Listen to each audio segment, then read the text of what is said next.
So I guess that brings me to, what came first? It's kind of like the chicken or the egg thing, right?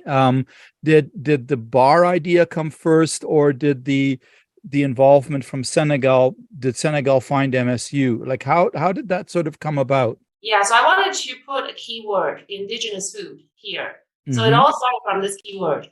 I did not know anything about this. I have never heard about this term before the year of 2018. Sous chef Sean Sherman from Oglala Lakota tribe. So his topic was the evolution and revolution of indigenous food in North America. So Mm-hmm. I was really inspired by the entire speech.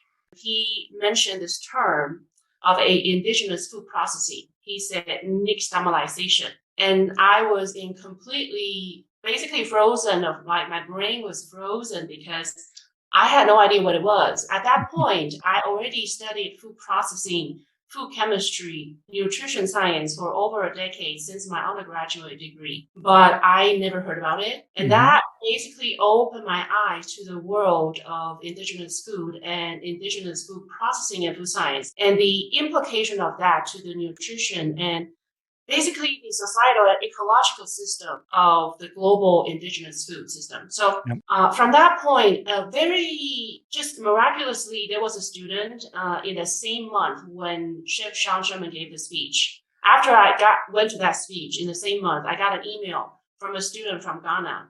And he said, I am from Ghana. I have seen plenty of crop produced in the field. So in the summertime, we have abundance of food.